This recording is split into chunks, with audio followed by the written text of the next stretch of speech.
Heather, Lou, welcome to Talk.dance. We are so excited to have you with us. For those of you who don't know, Michelle and I, we wanted to have Heather and Lou on the podcast because they are such fabulous performers and instructors, both based in the New York, New Jersey area. Before we get into what you're doing currently, I'd like to start by asking each of you how you got started in dance. Well, thank you for having us here. We're very excited to be a part of this. Um, for myself, I got started because my mother opened a dance studio. Actually, the truth is, I got involved since I was 7. My father passed away when I was little, and my mother started taking ballroom dance lessons. And so I was always around the dance studios. And then eventually, through the years, she got involved with someone who they decided to open a dance studio together. And by the time I was 15, she was like, "You should take some dance lessons." And I wanted to be an actor. So I was like, dance lessons, all right, maybe, like, they were there, so I could do them. And I found a way that I could do some incredible acting within the dancing. And that just took me on that ride. And I've been going there ever since. Wow. I started uh, when I was about 2 years old, maybe a little less. My mom was teaching ballet at the local school. She was very much into dance. She was an artist, but she had loved dance, and she began to teach when I was little. And I could either sit on the side and color and amuse myself, or I could join the class. So I joined the class, and that's all I ever wanted to do from then on. And I went to a slightly larger studio when I was 5. And then when I was 14, I went to an arts high school because I was told by School of American Ballet in New York that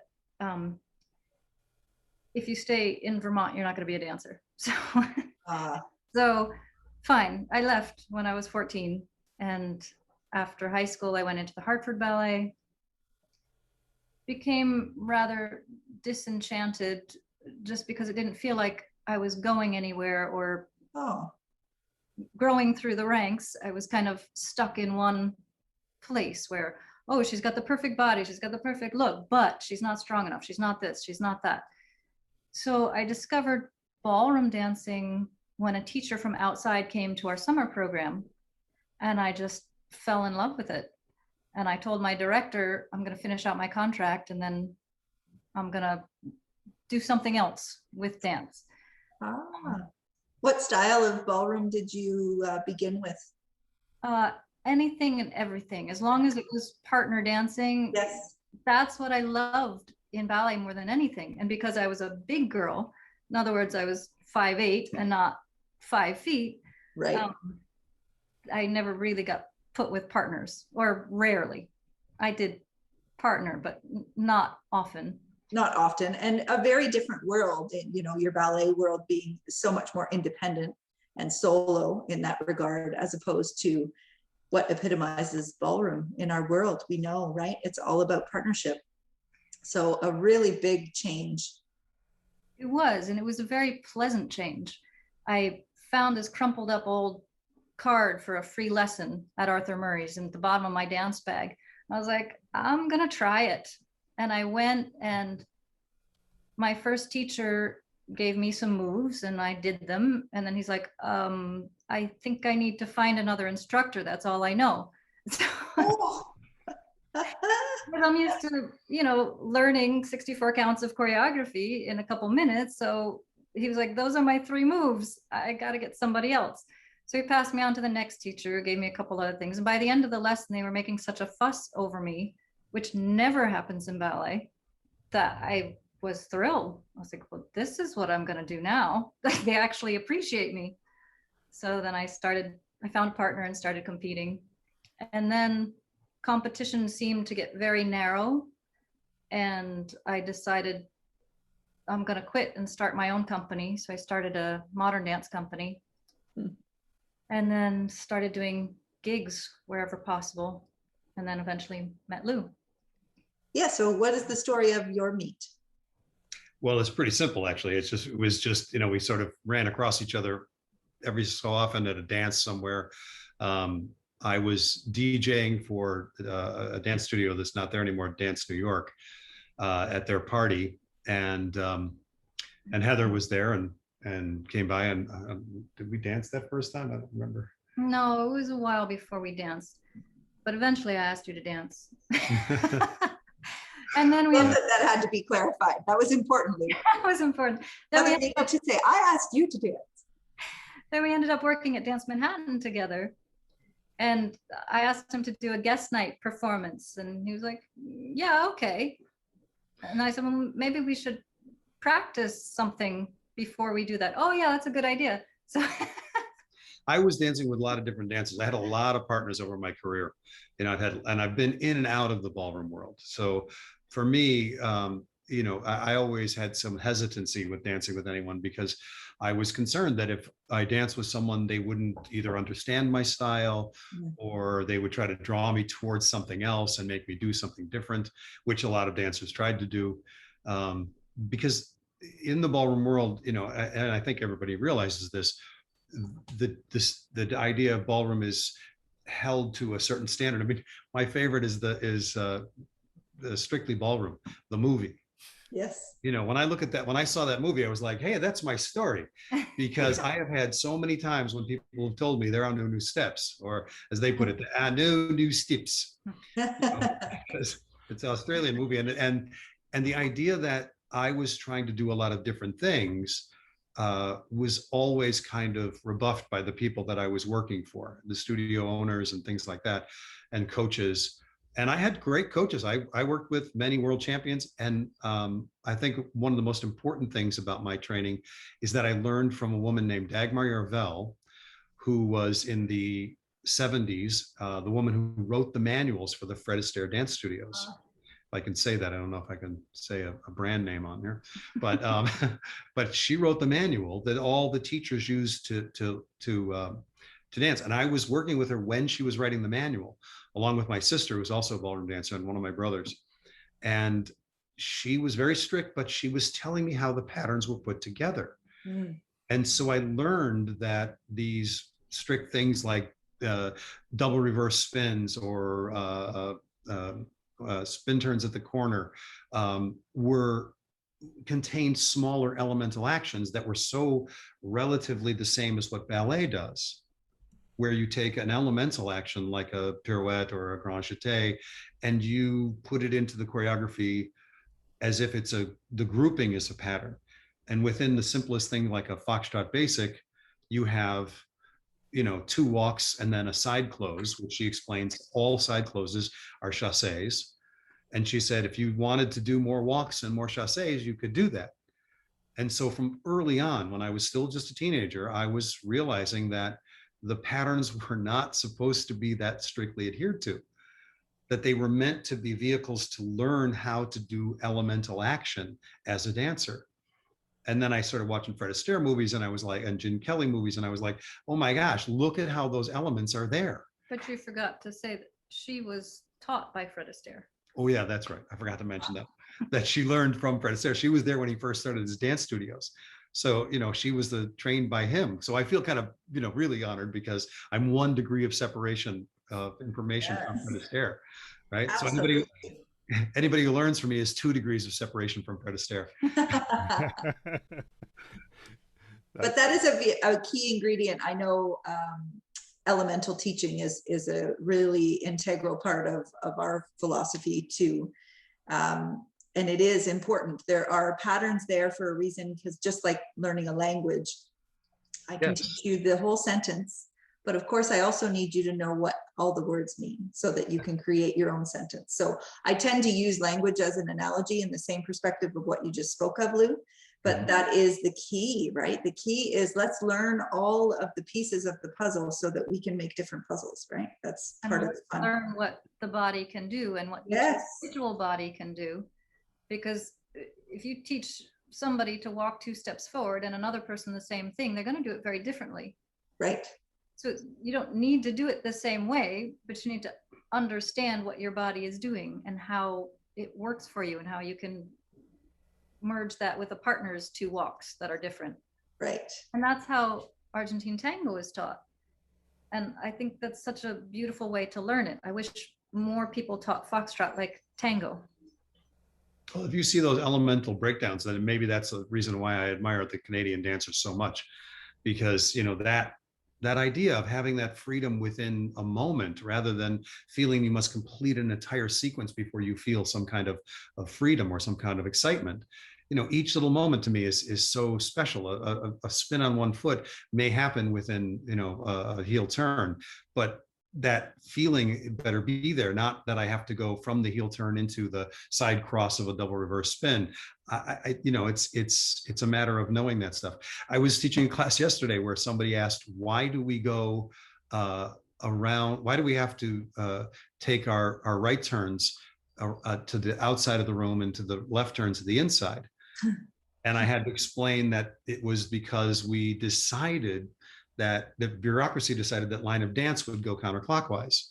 And so right turns easily go around the right side, and left turns have to go into the center to make the same progression along the floor. Little things like that are so much more informative for the dancer than telling them just to do what I said. Oh, the level of comprehension when there's a reason that we have to do something changes the way we learn. Yeah. And changes how we do it. And it is so important to use those type of analogies. I tend to use driving a lot as an analogy. Yes, like if you want to get off the highway, you have to make sense. If it veers to the left, you're going to go left. You're not going to go to the right. So it all comes into the same directional common sense of what you're doing on the dance floor. But when there's logic behind it, it does tend to make people absorb it much better, right? Not just do this, but why do I do this? Yeah, exactly. And the physics of a movement. Yes. We do this because that's the way the body works. This is how the rotation works. This is how gravity works. That's always fun to challenge if you get them to just randomly throw their head position in the opposite way of their turn. All of a sudden we have more to manage, and it's difficult, and there's restriction and there's opposition. And that is fun to do, just to help them understand why you're doing what you're doing, right? Yeah. So many layers.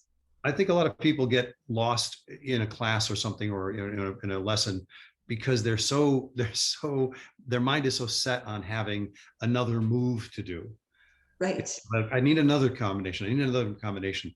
And so I try to encourage them to understand that the elemental actions are the combinations, that when you decide to do several chassés in a row, instead of the principal one that is 2 walks and then side close in a basic foxtrot, and you add in like 6 chassés to the side, all of a sudden you're just taking a simple idea and making it very rhythmical and characteristic of the dance without having to add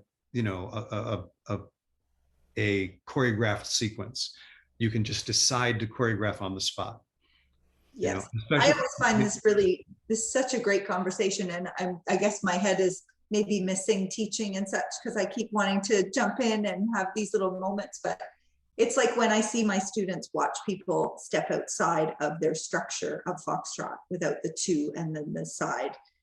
What if they were to just keep walking in those slow rhythm walks? Well, for certain minds, that's like, well, that's not what you told me to do. That's not what checks this box. Why can I do that? Why am I allowed to do that? And you're really stretching so much by giving them permission to do that. I run groups on those very things to be like, okay, I want you to take this, but decide how you want to use it, right? That really changes the way that they apply it and their freedom to know how to use it.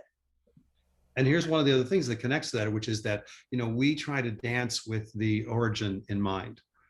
So, it's so important, for example, that you have a sense of the origin of salsa to bring the real feeling to it, right? Or the origin of samba. Mm-hmm. That is as true when it comes to smooth dances like waltz and foxtrot, is that, those are, especially foxtrot, is an American dance. So, it was created in the early 1900s. And yet the people who were doing it had been trained to do strict patterns in cotillions. They learned as children to do this move and this move and this move. But when they started getting out to, a social situation somewhere where there was a band playing or something, they would take their movements and just improvise, like Vernon and Irene Castle, right? The most famous of the dancers. those cabaret dancers were creating the patterns that we use to teach, but they were creating them from the elemental actions in whatever way they wanted. Well, for me, the origin of the dance is the music, because the music always came first. That too, yeah. And Balanchine said the music is the technique, or the technique is the music. There's no separation. So the feel and the sound of the music makes you want to do a certain movement a certain way. And if you listen to the music long enough, if you immerse yourself in it and relax enough, your body will start doing the movements that are very similar to what another body might do to the same music. The dance will emerge. It will emerge in a unique way for you, but it's not going to be entirely different from somebody else who spends the same amount of time with that music. And along that line, if you have like a stream of sound, say a run with the piano or something with a lyric that goes on for a while, your self within you wants to take more walks, for example. Right. Even though the pattern is supposed to do a side close. And I remember feeling that when I was a teenager, feeling like, I don't want to do this 6-count pattern. That's what Foxtrot Basic is. Yeah. It's like, I don't want to do 6 counts. And I just had to keep pushing towards that. And luckily, like I said, I had that teacher, Dagmar Yarvel, who made me aware of the possibilities. And when I started dancing with Heather, this is crazy, but she's the only partner I've ever had that was patient enough in the crazy ideas I had to be willing to work for a while on this. It seemed like a lot of dancers just would always feel like, but this is supposed to be a certain way. Like, for example, maybe I'm drifting off a bit much on a story, but working with Pierre Dulaine, who you also interviewed. Yes. I did my last ballroom competition. I was dancing with this girl who, very, very nice dancer, but was concerned about winning and placing a certain place. And we got into the final. We were in the final of the 6, and they announced us as 6th place. And we'd had a really good time dancing and gotten a great response from the audience. And they announced us as 6th, and the audience booed the judges, which is always a great thing. You always feel like, oh my gosh, that's going to take you somewhere, because people are going to start to talk about, there's that couple that, we like so much and the judges are holding back, right? I mean, I think of great dancers like Eddie Simon and Michelle Officer being, having the same problem when they first started. And we were new dancing. We'd only been dancing together for about a year. So after the competition was over, she went to Pierre and said, what should we do to place higher? I wasn't concerned. I was like, I don't care if we place higher. I just want to make sure I get the audience on our side, and we can keep, we'll force the judges to like us with, a big crowd behind us. And he said something that I'll never forget, was so significant. He said, stop doing what you're doing. This is a competition, not a performance. Mm. And I thought, what? I thought they were the same thing. Mm-hmm. And then I realized what he meant was, the judges are expecting you to move a certain way so that they can say, in that category, you are that dancer. Right. And I wanted to do too much performing for the audience. I was too into the character of Fred Astaire and the idea of doing some kind of movie performance, so when I would do a dance hold, my frame would change, and I'd get this feeling like, and I still do that. I still have this more relaxed. I don't do this very strict ballroom hold when I don't want it, so I'll let it go and just move in a way that feels like what you see at Fred Astaire and Ginger Rogers, or Fred Astaire and Sid Charisse, who I always think of Heather with Sid Charisse. You know what? That's a big difference in the way that we all enjoy different performances, Lou and Heather. Is it a performance that we're watching competition, or is it perhaps the showcase elements at a competition that have an entirely different vibe because they're entertainment? And there's more engagement with the audience, and there's more and a very different way that we interact as they're performing. And there is a big difference in all of it, whether you're the participant or in the audience, right? There's a very big difference. Which is to say that Pierre was right in what he said. Yes. Something weird to hear, though, to be like, well, there is a difference, and then to contemplate that. Yeah, but I always felt like the best things that have happened to ballroom, at least in competition, are the people who were game changers, like Eddie and Michelle. And like very early on, there was an amazing couple, Vernon Brock and Linda Dean, who I got to work with and get coached from. And they're, you should look them up online to see them. They were, you might say, rebels of the style of dance. They were international Latin dancers, and they won the United States championships after getting together. They rehearsed for 3 weeks and won the United States championships. Wow. And just phenomenal dancers. And they did more. He was a Broadway, he had a Broadway background. So he did a lot of character stuff, and I was absolutely influenced by him. Pierre, when I saw Pierre for the first time at the United States Championships in 1981, I think it was, I cried at the end. I literally cried at the end of the performance. It was so just utterly beautiful. And just moving. Yeah.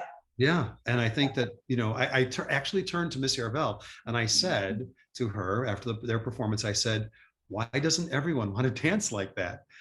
And she misunderstood my question. She thought I meant, why don't they want to do cabaret style, which was their and Yvonne's style. And she said, well, there's lots of people who want to do different kinds of styles. And that wasn't what I was asking. I didn't push her on this. I didn't say anything afterwards. But what I meant was, why doesn't everybody want to make the audience go that crazy because they're doing so much character stuff? I mean, that's what made it alive. Yeah. So I think that's interesting. In professional competition, you get this thing where there's so much focus on technique often, right, in a certain style. And I took one of your workshops at the dance weekend I was at recently, and at one point you said something interesting. You had demonstrated something that people could try, and it could be a lot of fun when you're dancing socially and stuff. And then you said the point, but I don't recommend you doing this on the competition floor.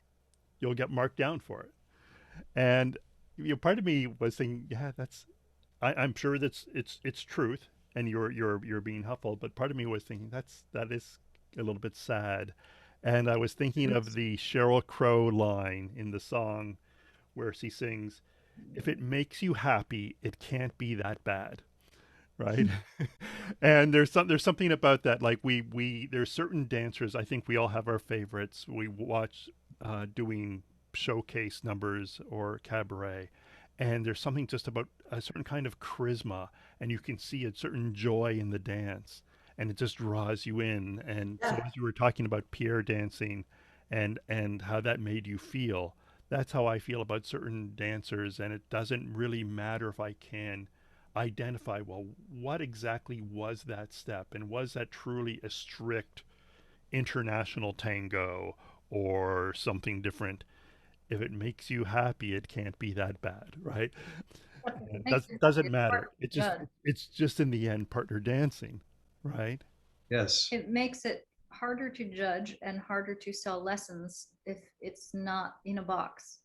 I know, and that is so true. I can appreciate that on many levels, but people like structure, and people like labels and categories and levels and names and different things. And I have my own moment of one of the showcase performances at a competition that we were competing at.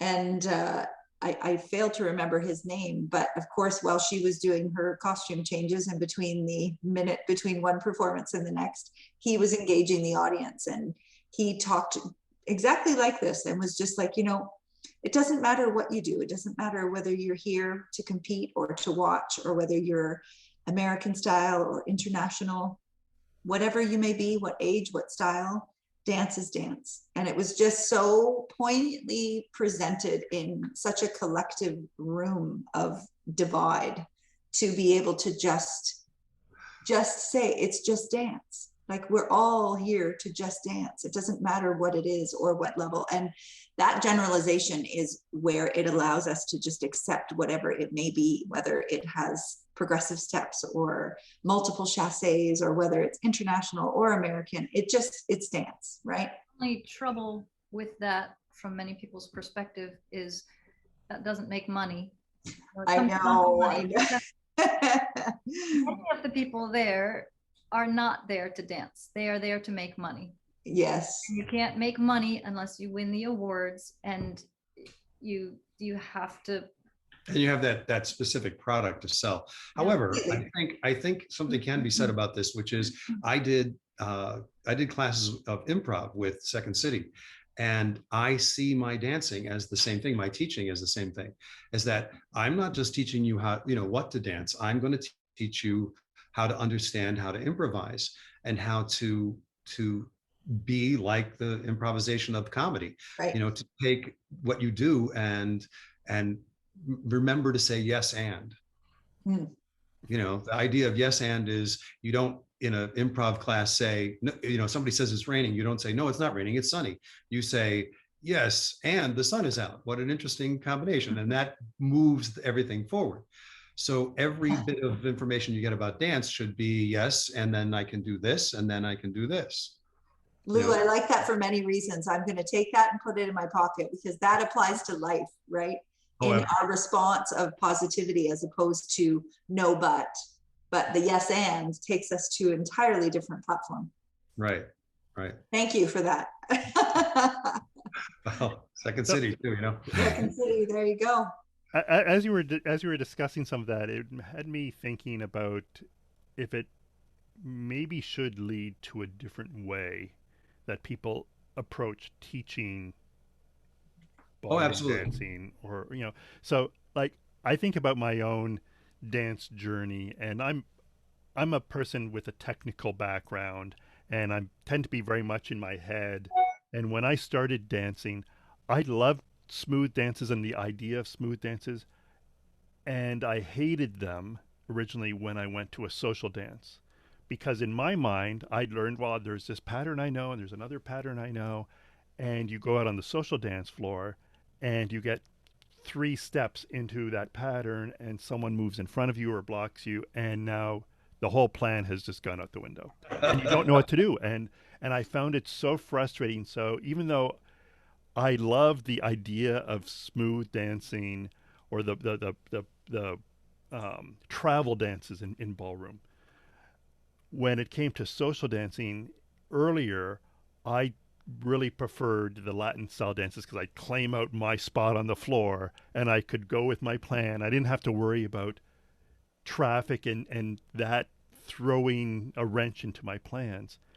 It took me quite a while until I finally got to the point where I learned how to adjust and in small ways, right? Like underturn or overturn a certain turn, or make certain breaks in the dance without having to actually just stop and wait and find the beat again. To the extent that I now prefer that, and it's part of the joy in some sense about how to navigate around the floor and deal with traffic and find the openings and spot where it seems an opening is about to occur and aim for that.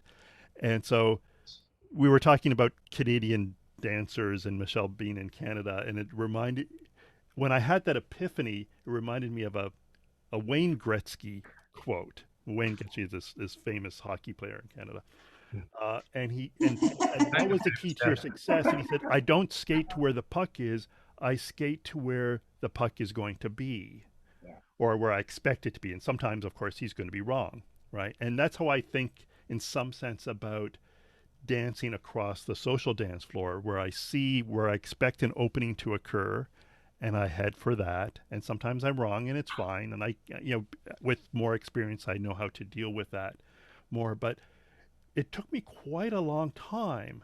And I was thinking, when you talked about the elemental elements of the dance, that if I'd spent more time learning about, well, here is just the step in a sachet or something like that, I probably would have gotten there quicker, I think. And I'm wondering what the two of you think about that. That's what I was going to say. It's such a testament to how you were taught, that when you got on the social dance floor, you felt unprepared. And in tango, which I've done a lot of and performed and taught also, you spend the first 6 months learning the embrace and learning how to walk, mostly how to walk, but also just the embrace, being near another person, sharing their movement, sharing their energy, learning to distinguish if, they're moving this way or that, or the amount of force they're coming at you with and how much to give back. And then when you get on the social dance floor in tango, it's not a big free for all. It's like a practica. You go to a practica first, and that is a place to practice being on the social dance floor. It's not actually a milonga, which is the dance itself. So you do it in stages. And once you get to the actual milonga, hopefully you feel pretty well prepared, because you're also taught there is no shame in just holding a person comfortably and walking around the floor indefinitely. And also, you have between 1 and 3 dances, and then you say thank you and you move on to a different partner. So the structure of how tango is taught, and it's much more patient and more relaxed, and I don't want to say methodical, because it's not numbers. In fact, they don't count numbers at all. And I feel like that's one reason that tango has flourished around the world. I mean, of course, the great teachers like Rebecca Schulman and people have gone around the world to bring this idea. But in Argentina, that's how it's taught. In Brussels, that's how it's taught. In Switzerland, that's how it's taught. You know, it's very slow, and it's all about just being near a person, holding them, and learning how to move together. Yeah, and that's one of the most important things. I think the comparison, the idea that tango does allow for that, and that the way smooth dancing has been taught has not been introduced to the idea that it has that much freedom. You know, again, that idea of having the elemental actions be understood well enough. I mean, here's a good comparison that I think of when this conversation comes up, which is, again, going back to my training with Miss Yarvel. She mentioned that when you're leading as the gentleman, and you're going as you're going towards the progression of a movement, the lady doesn't know if you're going to keep walking, or you're going to move to the side, or you're going to stop. So her legs are always acting as if, or should be always acting as if, it's just going to keep on striding, right? So I'm dealing with, how do I manage her movement, not based on that she knows I'm going to go sideways the next moment, but rather that I know she may not know. So I need to indicate with a little bit of movement in my lead, something that might seem improvised, something that it doesn't feel like it's already in my mind, but rather I'm in the moment guiding this new direction. Even if I assume that she absolutely knows I'm going to do it, I still treat it like I'm doing it as an improvisation and an in the moment thing. Sorry. No, I was just going to say that one other thing, which is when we made that comparison about driving, my feeling is, and I wish everybody knew this about driving, always look 5 cars ahead. Look through the windows of the cars that you're driving and see if you see brakes being put on 5 cars ahead. You'll know that you're going to have to put the brakes on. So when you're dancing on the dance floor, you know, if there's a big crowd that's you're heading towards, don't act like I've got some space now and it'll stay open. Right. You know, you don't know that that's not just going to close in with that big group. So, you know, this is so important for the gentleman as he leads. But even the ladies, you can pay attention to whether or not it's getting crowded and sort of, you know, change your way of moving. Also, the ladies typically being the followers, you learn your basic, but no 2 guys are going to dance that basic the same way. So you basically learn a new dance style with every person you dance with. And I think that the leaders need to take on some of that also, need to adjust their hold, their, you know, amount of aggression, whatever, to the person that they're dancing with, and not just assume it's a one size fits all. Yeah, it is very unique with every different gentleman, every partner, always. It's music differently, that, you know, are you going to step right on the 2? Or are you going to step on the 1.5? Are you going to 1 3/4? Like, yeah. and everybody feels it differently. And I wanted to say one more thing that you had said, David, which was the idea that it, you know, after a while you got used to it and you sort of got more comfortable with it and better at it. I think that's one of the things that everybody should accept, is that you can learn all the techniques, you can learn all the moves, perhaps in a short amount of time, yet you have to get out into the environment. You have to be a participant for a while for it to develop in you, for it to grow within your skillfulness. And I think if you spend your time being frustrated, you're not growing in that better, I'm improving a little bit at a time kind of pace. And it should be that. You should understand it will take some time. Yeah, that patience. You know, people will say, so many times people have said, oh, well, that's easy for you, you're a natural. I'm like, well, yes, after, you know, 40 years of dancing, I can do it. And I think that I'm a natural, you know, but I always like to say this when people come up to me and say, "Oh, you're so good." I always like to look at them and say, "Yeah, I practiced before I got here." Right. You know what? It actually brings me to a compliment and comment regarding David. David has, or we have the pleasure of David attending our socials sometimes and different dances that we have here at the studio when he comes home. Oh, great. And it is, it's always a delight because I get bombarded with compliments out all over the place for you being on our dance floor. My student body gets to watch David dance just in a social perspective, right? But there's a confidence that David has, and there is an experience, and it doesn't have to be professional or a teacher or anything. It is what I love about it, David, is first of all, thank you, because you're always an inspiration for them. But secondly, the bonus of that is that it allows me to really tap into the conversation of why is he comfortable? Because of practice, because of being out there. Just like what both of you have said, it doesn't happen overnight. It doesn't happen because we've done endless thousands of steps again and again and again that we don't have to think about it. It's on a really social enthusiast level, which is what he loves to call himself. It is because there is practice and there's experience and there's tons of opportunity that you dance with other people. Yeah. Put all of those things together, and it is delightful to watch him move on the floor because there is a comfort that people admire, that they want, and it allows me to take that, David, and say, to do this, you just need to practice. You just need to dance. Make sure that it's not just the pattern you're learning, but then there's that other side of it that both of you have mentioned, which is application. You need to practice. You just need to keep doing that. And that's when you start to see that on the floor. I think it also should be said that you need to practice with patience. Yes. You know, there were so many times when I was younger that I got so frustrated. You know, I let myself get more frustrated than I should have in order to, you know, accept that something became difficult and I was going to get over it. Right. And instead, it was just like, oh, why'd that happen? You know, why'd that have to get in my way? And it's like, you know, you'll see the situation occur again and again, and eventually you will feel like it doesn't get in your way at all. You know, it reminds me, when I was teaching at Dance Manhattan, I did basic, intermediate, advanced classes. And one day, one of my friends, Junior Cervilla, and his partner, Junior is one of the greatest tango dancers ever. And, you know, he's done movies, he's done stages, he's traveled everywhere. And he came to my class and he said, can my partner and I take your class? And I said, you're going to be bored out of your mind, Junior. It's a basic class. No, that's perfect for us.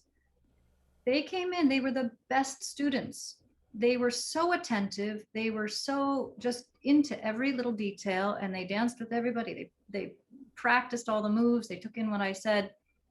And afterwards, they were so appreciative. They were like, that was a wonderful class. We learned so much.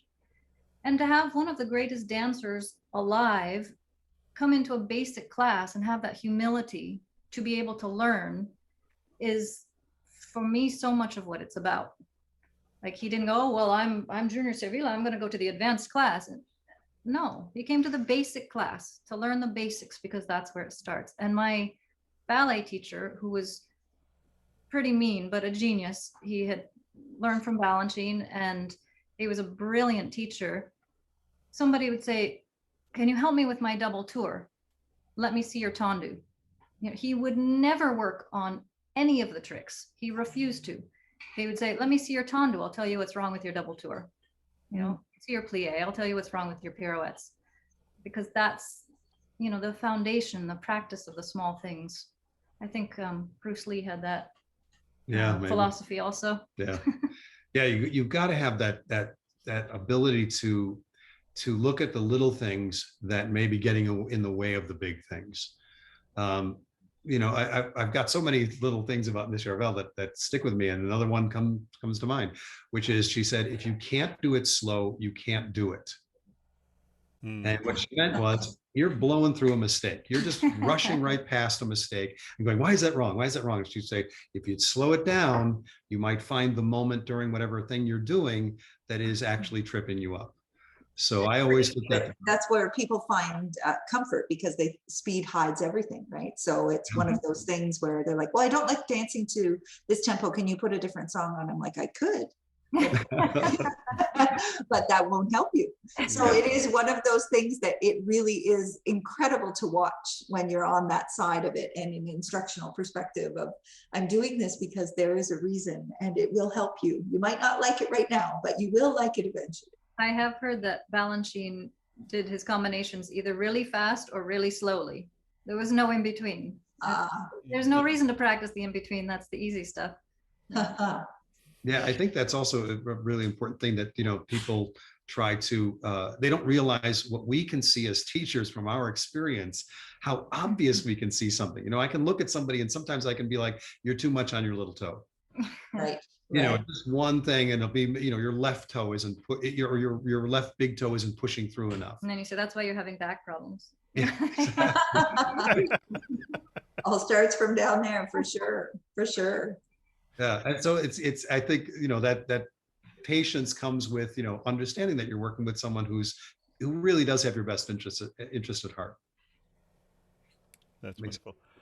I did want to pivot a little bit, not a literal dance pivot, but the having seen some of your performances, and you've got such a range in the performance, at least the ones I've seen, with the choreography and the stories you put together with your dance performances. For me, it always starts with music. I find a song that moves me, or that makes me feel like dancing or telling a story. And there are a lot of songs that I feel like are just good enough as songs. They don't need any movement to them. They're better off undisturbed. Mm-hmm. Some songs feel like the movement would complement the song, and the song the movement. So that's where it always starts for me. Yeah, I think the same thing for me. Although I think there have been a couple of times when I've thought to myself, "Oh, I want to do this kind of number, so I'm going to look for a song that'll match." Like the cane solo that I do, the bit of tap and cane, to Nat King Cole's "Almost Like Being in Love." I just wanted to do something where I would be able to do some Fred Astaire cane tricks and some tap dancing. And so I looked around, listened to songs, and that one sort of struck me as being, a good enough one that would make me feel happy and make me feel spirited to move the way I wanted to. But other ones, like, the one that you saw at the weekend that I do, the one everybody comments on, even if they saw it 15 years ago, because we've got about 25 different pieces that we do. Oop. So the piece that you saw at the dance weekend, Stardust Dance Weekend, Only You, the one I do where I do this routine to a handheld mirror. I was in a dance studio with a partner before I danced with Heather, and we had just finished dancing to Twilight Time by the Platters, which is a great song, and it's kind of foxtrotty sounding, but it's not a foxtrot, and I always loved that song, so I put together the routine to that. We finished doing the rehearsal for that, and I had left the CD on because it was still CD days, and on came Only You, and there's that bold voice from the guy at the Platters that goes, "Only you," and he sings with this big bold voice. What am I singing? And it sounded so just over the top ridiculous that I turned to the mirrors and I just went like this to the mirrors and started dancing like ridiculously at the mirrors, thinking of all the ballroom dancers that I had seen that had that sort of really dancing like this kind of feeling. And my partner looked at me and goes, "You should do that as a solo." And I was like, "Yeah, what am I gonna do? Bring a giant mirror into every show we do?" And then I realized I could have a handheld mirror, and the rest just kind of came to me. I just that was brilliant. And actually, I have to tell you, I did see there is a performance of you doing that, a recording of you doing that on YouTube, and I highly recommend it. I had assumed that it was something new you created during the pandemic, as you were isolated, right? That you couldn't get out dancing, and you were just dancing with yourself and admiring yourself. And I was dying. I thought that was so brilliant. Well, that's what I themed it so for. that it had become even more relevant coming out of the pandemic. That performance, I thought. And that's why we chose to do it. during that show. We're like, oh, that would be so perfect because, people have been so trapped and Oh, all they exactly. have is themselves to reflect on. Yeah. So, And so it fit right in. And that's what's great about them too, about storytelling, is that you can move from a generation to a generation and it can mean something new. It isn't just a quick step that we do, or it isn't just a waltz. We have this waltz to an amazing piece of music from Rascal Flatts. Yeah, Rascal Flatts. Um, moving on. I'm moving on.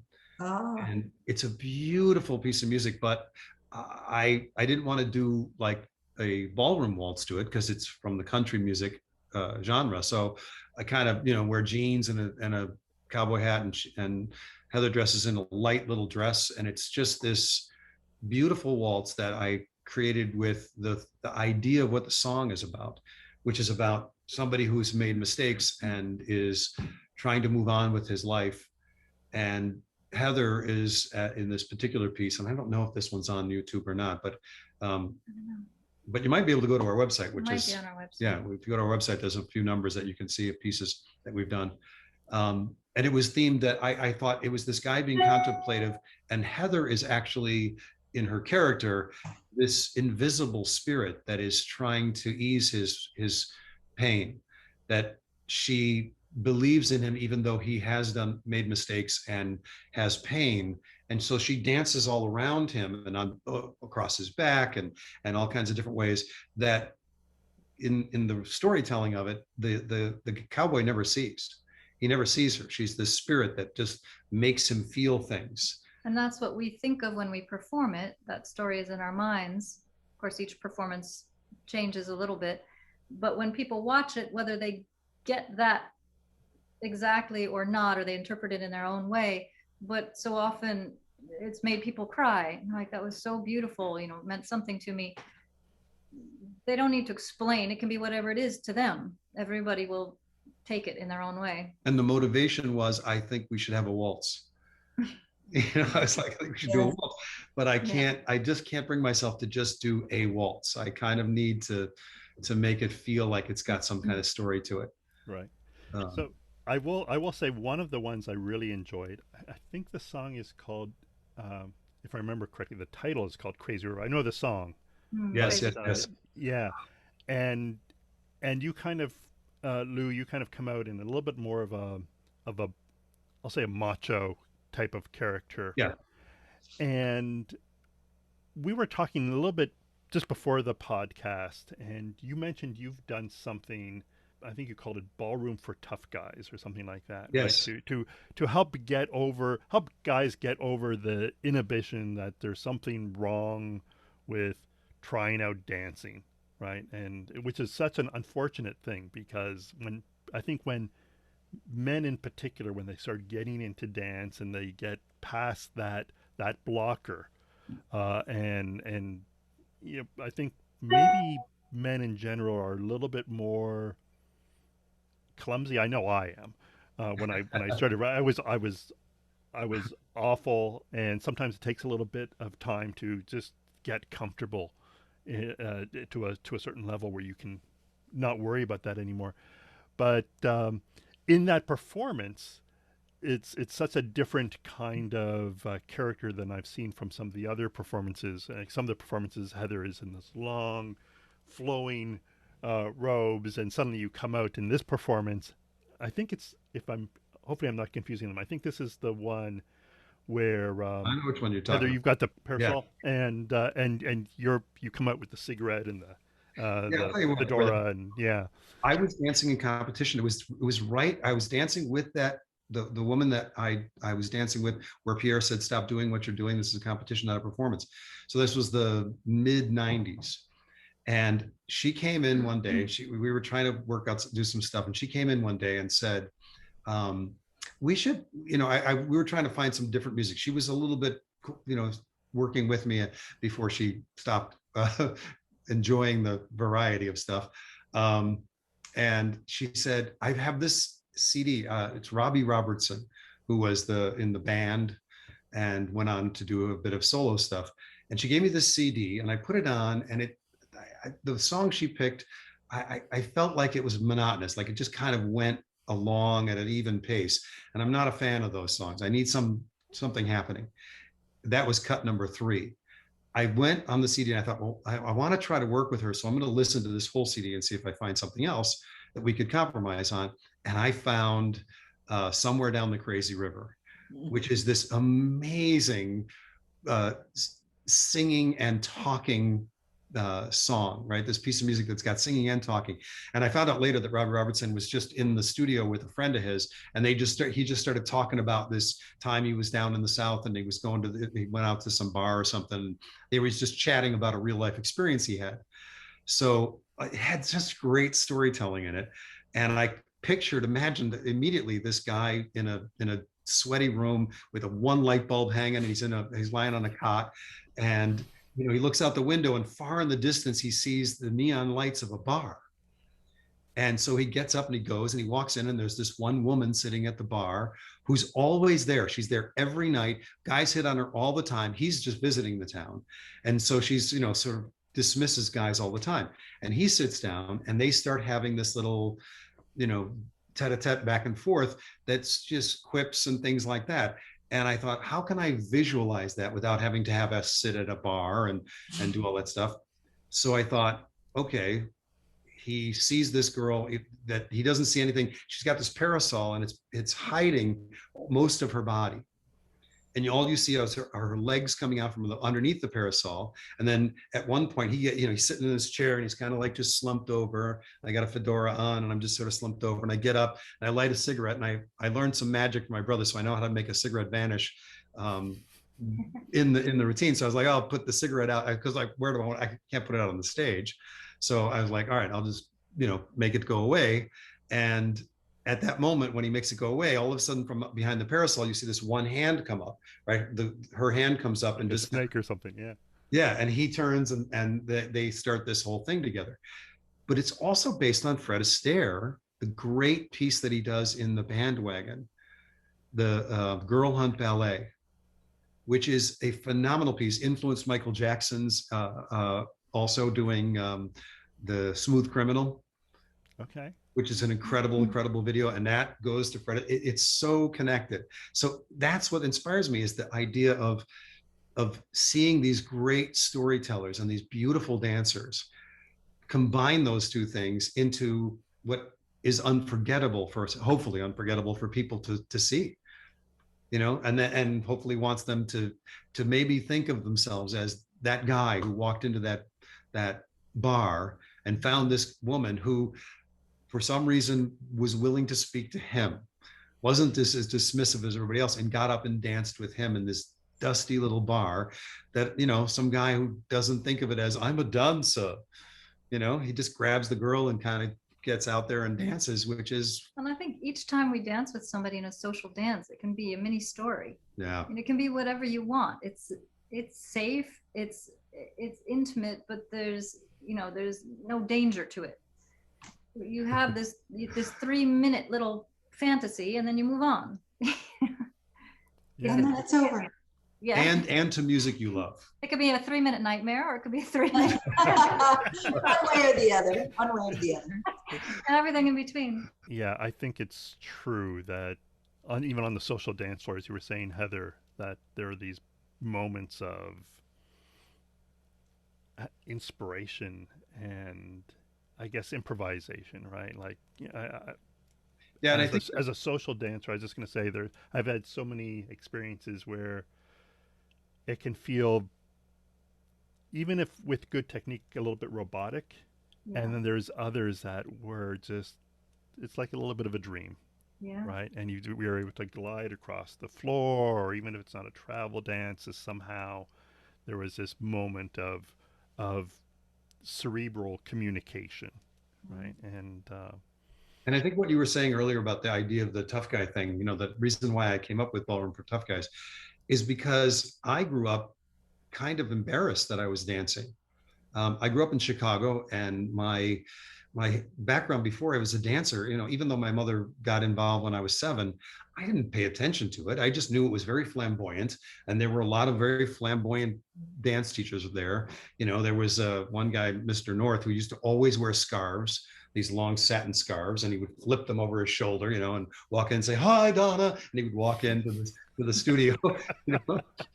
And I wasn't around that. My father wasn't like that. I wasn't around kids like that. So it was such a different place for me. But I loved it. I didn't look at it and think this is terrible. I just looked at it like, there's a lot of great stuff going on here. And I knew that there are guys out there that think that if they get themselves involved in something like dance, that somehow they've degraded themselves, or they've put themselves in an embarrassing situation. So my feeling always was, find the guy in me and let that be what I do when I dance. Let that be the approach that I take. So my movements were always question things like, hold my head up and keep my shoulders down and make my neck long. I knew that I could do that, but I thought, that's one way I can do it. But if I kind of get here and do this, isn't that okay? And don't you watch a little more at times? Instead of having to watch me have my head up all the time, do you see me when I do this and go, oh, well, what style is that? I think that the trap that people get into is it has to be one way or the other. Yeah. We always have to be upright and formal and dignified, or we always have to be jazzy and cool. It's like, why can't you be both? Don't we have more to our personalities than just the one note? And a teacher will say, well, you have to do it this way. This is the way it's done, because that's the way I learned. And, in classes, sometimes students are like, well, that's not how my teacher taught me. It's like, great. Now you know two ways. Or you can put it as, I know new steps. Right. Of course there are new steps. What are you talking about? Right. So that feeling of getting the sense of yourself involved in it. And somebody who wants to hold themselves up all the time, it's beautiful and it's great. And I'm never going to tell them that they have to do that, but I would suggest they try it, because you don't know if you're going to discover that there's some part of you that it really. It's like trying a new food, Yeah, a little bit like that. Yeah, that's exactly right. So, in terms of trying something a little bit new and different, I did want to say, for those in our audience who might either be organizing an event like a dance weekend where I saw the two of you, or maybe it's a different type of event, a corporate event where you might want to have something a little bit different, like a dance performance, I highly recommend the two of you, Oh, Lou Brockman, Heather Gehring, silverscreenballroom.com. I can't say enough about just how enjoyable, how much joy it brought to me just watching the two of you dance. It was such a pleasure.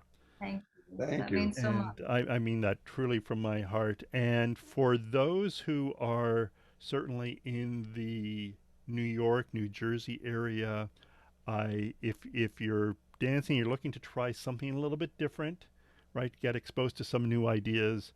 I really enjoyed a couple of ideas that I picked up from the two of you just in the workshop at the dance weekend. I highly recommend looking to connect with the two of you. Do you want to say a word or two, like where do you operate from? I think you mentioned you operate in the city and in Long Island and We have maybe New Jersey, or performed anywhere from women's prison to Carnegie Hall. So nothing is off limits there. It's true. And yes, it's true. And we will travel to teach, but we're mostly based out of New Jersey. There's a beautiful studio right by my house where we rehearse called Le Paris. Oh yes. Yep. It's plain field Fanwood. I don't know, maybe it's Fanwood. The border's right there. Beautiful studio that we use as a rental. And in New York, the studios have shifted a little bit, but we rent space out of Ripley Greer or whatever is convenient to the client. And I have a class that I do in Long Island every Wednesday at noon. I do a smooth a social ballroom smooth, mostly, class that I do that I've been running for a little while, because the studios, of course, were closed for a while. But at in Syosset, which is Lisa Sparkle's dance studio, which is Sounds Okay. such a ballroom dance studio name. And I she's was one. thinking of Tina Sparkle in That's in the Exactly. Right? Yeah. exactly. Berkeley Ballroom. Yes, yes. I also do a Zoom class Monday through Friday, just out of my living room for now. It alternates between a ballet bar and a workout that I developed to keep myself in shape without so much pain. And anybody's welcome to join that. It is a really good workout and has been wonderful in keeping me in shape during this whole time of the pandemic. I mean, there's so many days that I had, I was so happy that I had a class that I could work where I would do some real physical workout. I'm more flexible than I have been in maybe my whole career. So finally, But we're doing it in such a consistent way that has really been making a huge difference. And when I started, it was so difficult. I was like, oh, I don't know if I can make it through this. And it just got easier and easier as we went along. So we'll definitely post links to the website and Heather to your class, Great. and maybe a couple of the videos that are available on YouTube that highly recommend people check out. Again, Lou and Heather, thank you so much for coming onto the podcast. thanks This so was much for this was having us. Thank really this was really a blast. Thank This you was so a lot much. of fun. Thank Yeah. you. Thank you. Hello.